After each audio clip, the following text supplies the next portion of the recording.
बिस्मिल्लाहिर्रहमानिर्रहीम नहमदुहु व नसल्ली अला रसूलिहिल करीम अम्मा बाद फाअऊযু बिल्लाहि मिनाश शाइतानिर राजीम। গতকালকে একটা ভিডিও দিয়েছিলাম যে বলা হয়েছিল যে কেউ যদি কোনো জরুরিয়াতের দিন বা দিনের কোনো হালাল বিষয়কে হারাম হিসেবে সাব্যস্ত করে অথবা হারাম বিষয়কে হালাল হিসেবে সাব্যস্ত করে তাহলে তার ঈমান আছে কিনা এই নিয়ে সংশয়। তো আজকে আমার কাছে অনেকজনে একটা মাসালা জিজ্ঞেস করেছে যে আসলে কাফের বলার মূলনীতিটা কি। তো আমি এখান থেকে সামান্য আলোকপাত করার চেষ্টা করব। এক নম্বর বিষয় যে যদিও বিভিন্ন গ্রন্থের মধ্যে বলা হয়েছে বিভিন্ন মাযহাব অনুযায়ী যে কেউ যদি জরুরিয়াতে দিন অর্থাৎ আল্লাহ রাসূল সাল্লাল্লাহু আলাইহি ওয়াসাল্লাম থেকে মুতাওয়াতির বা ধারাবাহিকভাবে যে বিষয়টি প্রমাণিত এরকম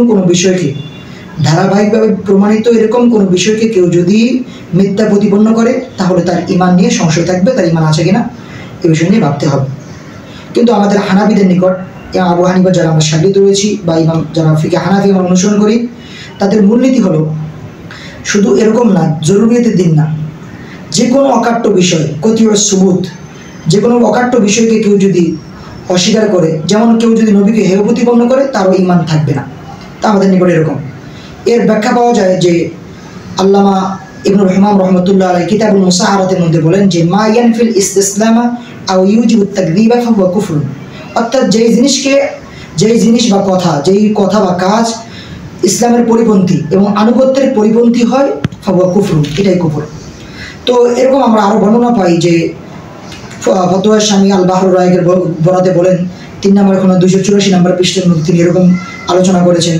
তো এরকমভাবে তিনি আরও বলেছেন যে 2 নম্বর খণ্ডের 35 নম্বর পৃষ্ঠার মধ্যে কিতাবুজ যাকাতের বকরির যাকাতের আলোচনার মধ্যে তিনি বলেছেন যে যদি কোনো বিষয় যদি অকাট্যভাবে থাকে, অকাট্যভাবে যদি বিষয়টি সাব্যস্ত হয় আর এই বিষয়টাকে যদি কেউ হারাম জিনিসকে হালাল বলে আর হালাল জিনিসকে হারাম বলে তাহলে তার ঈমান থাকবে না। তো আরেকটি বিষয় হলো আনাস শেখ কাশ্মীর রহমতুল্লাহ আলাইহি আল্লাহ দারাজাত বুলন্দ করুন, তিনি ইকফারুল মুলহিদিন নামে তিনি আরেকটা গ্রন্থ রয়েছে, তিনি এই গ্রন্থের মধ্যে তিনি সতর্কীকরণ তাম্বি নামে একটা বহস লেখেন। এই বহসের মধ্যে তিনি বলেন যে যদি কোনো ব্যক্তি কোনো হারামকে হালাল হিসেবে সাব্যস্ত করে তাকে কাফের বলার মূলনীতি কি? মূলনীতিটি হলো যেই বস্তুটাকে সে হারামকে হালাল বলতেছে ওই বস্তুটা যদি হারামুল আইনি কি হয় অর্থাৎ সত্তাগতভাবে হারাম হয় তাহলে সে ব্যক্তিকে কাফের বলা যাবে।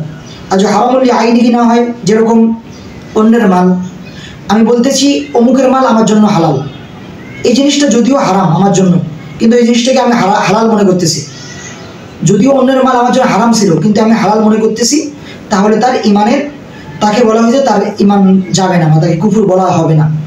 যদি এরকম কেউ যদি বলে মদকে হালাল বলে, মদ তো সত্তাগতভাবে হারাম, এরকম মদকে কেউ যদি হালাল বলে তাহলে তার ঈমান থাকবে না, কেননা এটা সত্তাগতভাবে এটা কি হারাম। এরকমভাবে বলছেন যে আমরা আজকাল দেখা যায় যে অনেকজন সুদকে হালাল মনে করে, তো তাদের ভাবা উচিত অথচ আল্লাহ তাআলা কোরআনের মধ্যে বলেছেন যে ওয়াহাল্লাহুল বাই'a ওয়া হারামার রিবা, এটা কোরআন সে অকাট্যভাবে বলেছেন। তো এই অকাট্যভাবে কোনো জিনিসকে কেউ যদি হারামকে হালাল বলে তাহলে তার ঈমান থাকবে না।